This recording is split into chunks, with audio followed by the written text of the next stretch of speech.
today we have three excellent speakers. And our first speaker is Caroline Aho Franklin. So, title of her talk is Engineering Living Systems for Nanotechnology. And I'm from Japan, and Aho, actually, her name means a very crazy person. Okay, so I think she will talk about the very crazy idea about engineering system, living systems. So please. Good morning to you all, even though I know some of you probably feel like I do, which is that this is what my body is really telling me what time it is outside. So thank you again for getting here. So today I'm going to go ahead and talk to you about basically my lab at the Lawrence Berkeley National Lab is working on, and we're really focused on using the tools and the concepts of synthetic biology to engineer living systems, all for the purpose of really advancing nanotechnology. And perhaps this is a crazy idea, but I'd like to go ahead and explain to you sort of why we're interested in this approach, what nanotechnology is, and what I think synthetic biology can bring to nanotechnology. And first off, I want to just go ahead and introduce the center that I work, the Molecular Foundry. And once I go through this little introduction, I'll go ahead and then launch into two of the projects that are ongoing in my lab. So first of all, the Molecular Foundry is a national user facility for nanoscience. It's located in Berkeley, California. And what our mission as a user facility is really to serve you guys, the users of the international community. Our mission is really to go ahead and provide instruments, materials, and collaborators to go ahead and advance the field of nanotechnology in the context of the international community. And to do that, we also maintain a very active research area, internal research area, that really focuses on pushing the state of the art in synthesis and characterization of nanomaterials. The other thing is we really view ourselves as a hub for fostering interdisciplinary collaborative research. And that really shows up when you actually look at what the Molecular Foundry is. So one of the most interesting things about nanoscience that I find is that it comes not from a single discipline, but from many disciplines. And so our building actually reflects that by having 6 different facilities that actually span these multiple disciplines. So, for example, we have experts in organic synthesis and inorganic synthesis and nanofabrication who are very adept at using organic chemistry to make these monoliths that, for example, are used in hydrogen storage. And people who are experts at inorganic synthesis and can make these beautiful nanorods and nanodots that are also used in light harvesting applications for solar energy. The nanofabrication floor really specializes in a series of lithography approaches, and really they're able to go ahead and produce features on wafers that give you tens of nanometer, even single-digit nanometer resolution in these features. Underlying all of our efforts are the imaging manipulation floor and the theory floor, and they really give us the ability to not only look at these nanostructures, but to really understand quantitatively what are the features in these nanostructures that give rise to their important properties. And lastly, I've kind of left out my home at the Molecular Foundry, the biological nanostructures, where we're really interested in using living systems to go ahead and assemble and synthesize nanostructures. So this is an example of a protein tube that was created by bacteria through a handy bit of engineering. And what's interesting is we can actually load this capsule, protein capsule, with contents. And so it really is a nano compartment. So you may go ahead and look at these very different facilities and ask, what is it about them that really binds them together? And the most trivial answer is that we all are in nanoscience and nanotechnology, meaning we study the objects that are on the order of 10 or on the order of 1 to 100 nanometers in size. But that's a very superficial answer, actually. What really binds us together is not just small particles, but really how new properties and new concepts arise out of the fact that these objects are so small.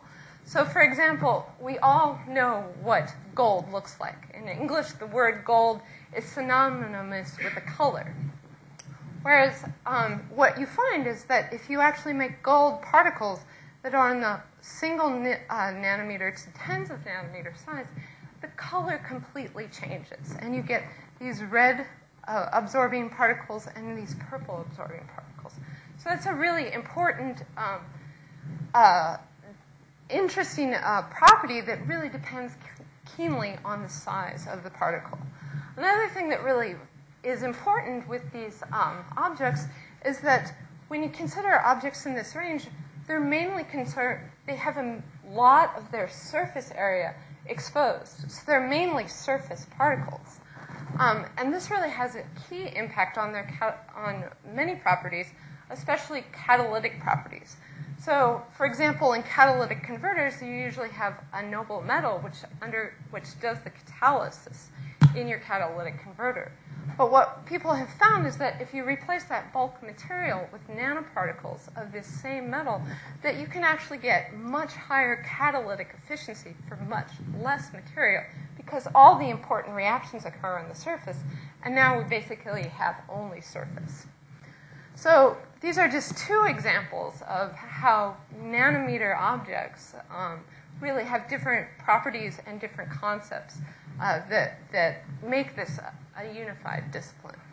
So with that, I just want to go ahead and address the question of what is it that we think as synthetic biologists we can add to nanotechnology.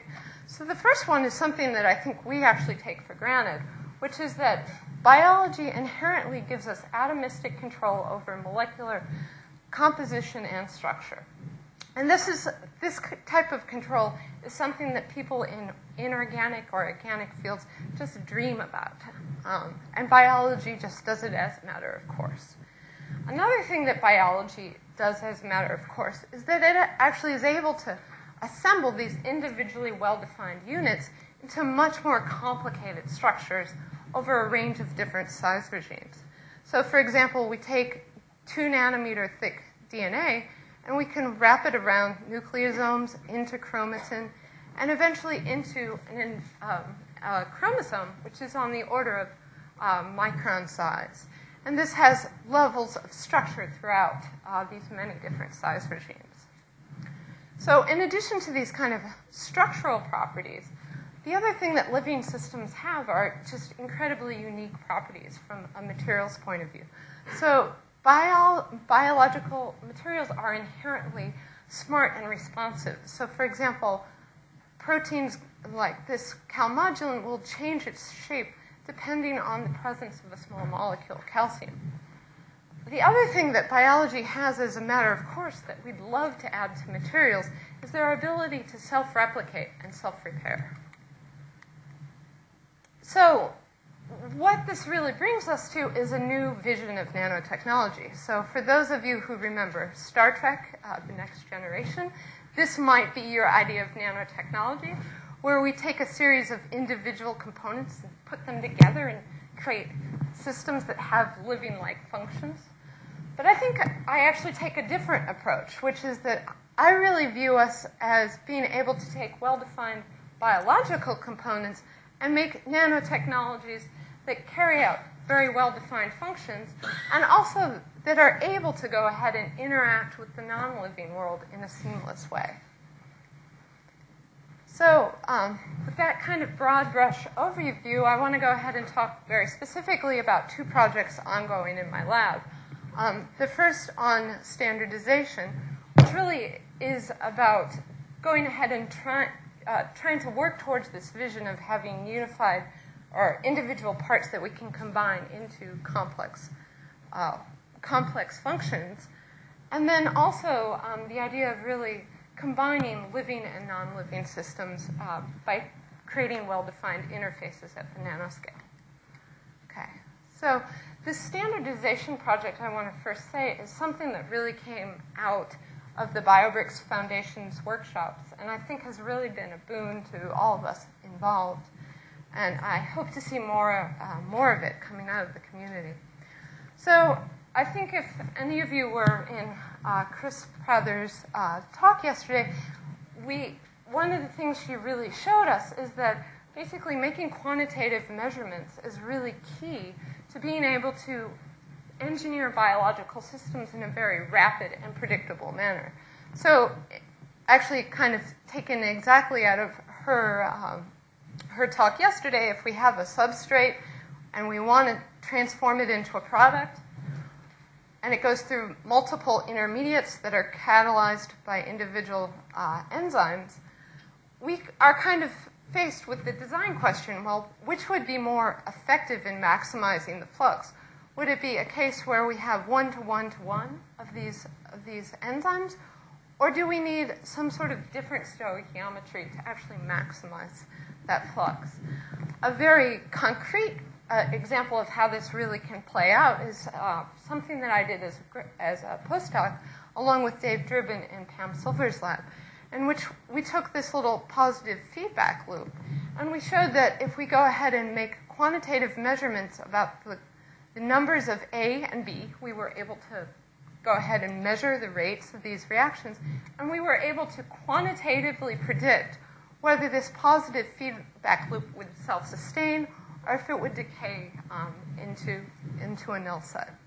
So what I want to say is that we really know this idea of quantitative measurements is really essential for accelerating the pace of synthetic biology. But we know, in particular, in vivo measurements can be very difficult, partially because frequently there are no standard units for these types of measurements. We also don't know that if I make a measurement in my lab and I send it over to Ron Weiss's lab, is that measurement meaningful in his hands? So the question of, are these measurements robust from lab to lab? And part of the complication is that basically growth conditions and the reagents between labs can vary substantially. So with these challenges in mind, we went ahead and created a very simple test just to ask the question of whether we can make these robust measurements between labs. So we focused on promoter activity, and we used a very common readout, which is GFP fluorescence. Promoter activity is really an important design feature in many synthetic systems. And we know that basically if you write out the equations for the synthesis of GFP, the amount of fluorescence is directly related to the promoter activity. You can also do a little additional numerical analysis and find that basically if you compare the promoter activity of one promoter to a standard, that we would actually expect, even though we expect many forms of variations in the underlying rates, we would expect that this ratio of one promoter to a standard should be comparable and quantitative between multiple different labs, so that this relative measurement should be a good standard. And I want to just emphasize that Jason Kelly has really been a real key motivating factor in making this analysis. So what Jason and I and Kim Demora and others did was we came up with the following system where we basically have one reference GFP producing strain, 4 constitutive strains, and then we want to go ahead and measure these under well-defined conditions, measure them by FACS in very standardized ways, and calculate the relative fluorescence of these strains relative to this. And the question is, within one person's hands, are these measurements robust? What about between 2 people's sets of hands? Can these measurements be robust? So Jason went ahead and did this in his lab, and he found that although the absolute units of these measurements varied tremendously from day to day, the relative measurements were quite reproducible over multiple days. And he sent the plasmids over to us, and we, Cheryl and I in my lab, went ahead and made these measurements under the conditions we stipulated before. And we found an astonishing degree of similarity to within about 5%.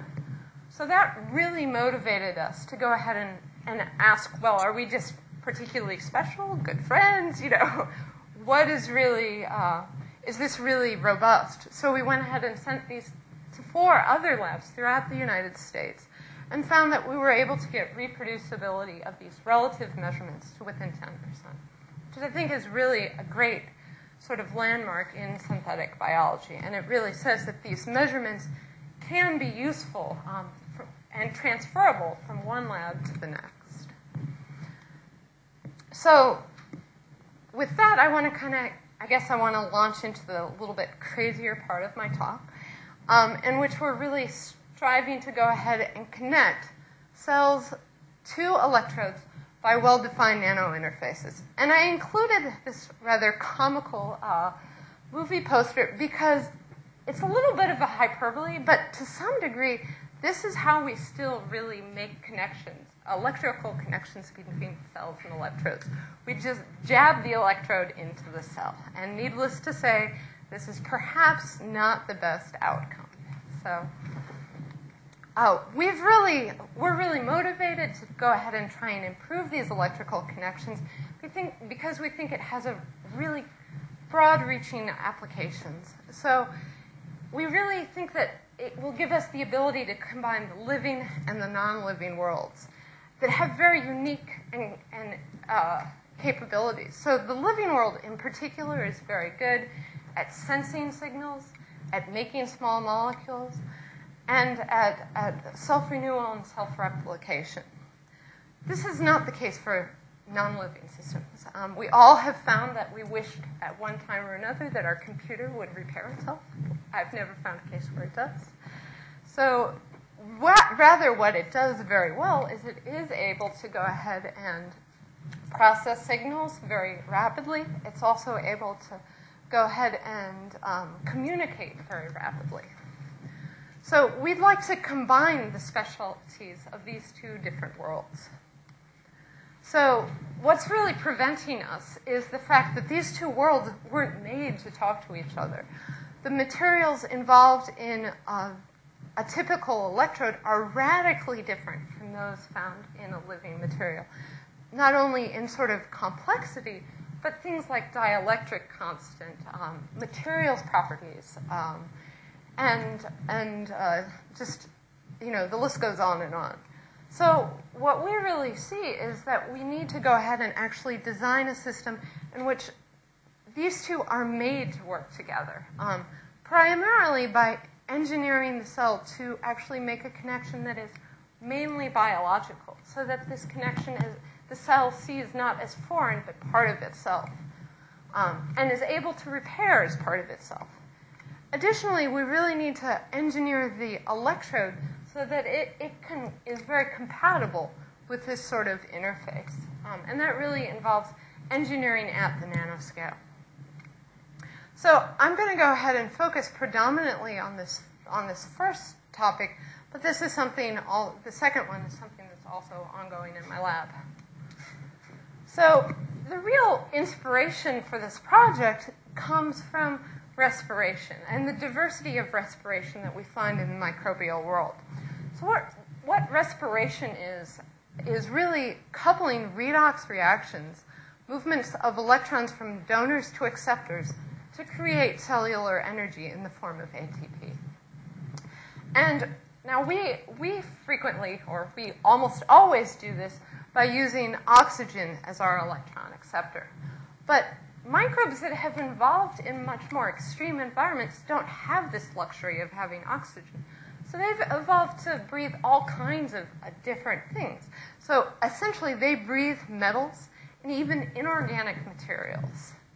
And that, what I mean by that is those are the terminal electron acceptors that really power respiration in these organisms.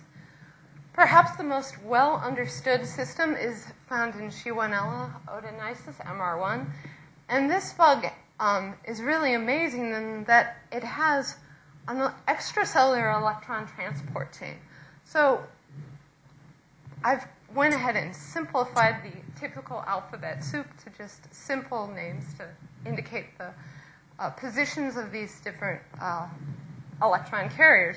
But the simple idea is that from within the cell, there's an electron that is donated from the quinol pool into this intermembrane redox protein. This redox protein, which is a cytochrome, can actually donate another electron to a periplasmic cytochrome, which can diffuse across the periplasm, move an electron, and then move an electron to one of these three outer membrane proteins. And all of these have been implicated in redox processes at the outer membrane. And what you end up with is the ability to actually move electrons from inside the cell to extracellular metals such as magnesium-4.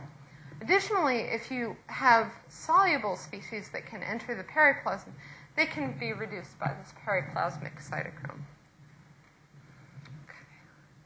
So our simple goal is to actually do what many synthetic biologists would do, is to actually rip this out of Shewanella and ask the question, can we reconstitute it in a heterologous organism? And really the idea behind this is twofold. First of all, it gives us an idea of whether this is really this is really all that's required for this pathway in the Shewanella. And the second thing it really does is, if we can do it in E. coli, our thought is that we can actually rip it out, and now we have enough information to transfer it to virtually any organism. So what we've done so far is just go ahead and clone some of the essential genes into a couple different plasmids. And we have also, these are all cytochromes that contain heme, so there's an important gene cluster that's required for proper insertion of hemes into cytochromes. When we go ahead and, if we just look at transforming this cofactor gene into E. coli, the cells are their typical yellowish-white color. But if we co-transform both these genes containing these cytochromes and the cofactor, we have a simple visual cue indicating that this protein is actually overexpressed. The cells turn a nice pink color. So we know that these proteins can be overexpressed. The next question is, are they functional? So Heather in the lab went ahead and devised the following experiment to go ahead and test that. So if we start with our reduced cytochrome, we know that in the periplasm it can transfer electrons to iron 3 and reduce it to iron 2. If you add in the media a ligand, a particular ligand that complexes with iron 2 specifically, you can form this red iron ligand complex that gives you a nice visual cue indicating that this protein is indeed functional. So you can see this very nicely and just visually.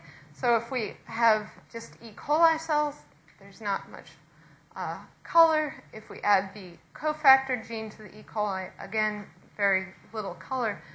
But when we overexpress both this P protein and the cofactor in E. coli, we see a bright red color appearing, indicating that indeed this protein functions in E. coli and can move electrons to iron 3. We can actually make much more quantitative measurements, which is very much in our mind, and you can actually measure the absorption at 530 nanometers as a function of time to actually quantitatively measure how quickly this electron transfer pathway is occurring. So Heather did that, and she did it for a whole bunch of different genetic constructs. And she found a couple key things. First of all, that when you include these cytochromes into the host organism, that you can get much more rapid kinetics of iron 2 over just the E. coli alone. So that's good. The other thing that she found, which is particularly interesting, is that you can actually vary the rates of this electron transfer event by using different growth conditions and by using different molecules. So what she really has shown is that we now have the ability to really control the flow of electrons in and out of E. coli, which is an organism that normally doesn't do this at all, and that we can do it in response to various stimuli. So we're really excited about these results and are looking forward to really adding upon them. But I think it's a great first demonstration that this is really going to work. So with that, I'll just go ahead and summarize. I'd just like to reiterate, too, that I think synthetic biology and nanotechnology are really a pair that is, brings a lot of advantages. That I think we as a community, and the BBF in particular, are really advancing quantitative measurements, and I think this is going to benefit us all. And that, lastly, I think this idea of transporting electron transfer chains from one organism to another is really going to open up a whole host of new bioelectronic technologies. So, lastly, but not leastly, let me go ahead and acknowledge the many people who have contributed to this work. First of all, the standardization, the people involved with the standardization, in particular, Jason Kelly and Adam Rubin, who really got this project off the ground. But it's been a great time working with all of these people on a shared common goal that I think is really going to benefit the community as a whole. Then also my group, and in particular, I want to point out Heather, who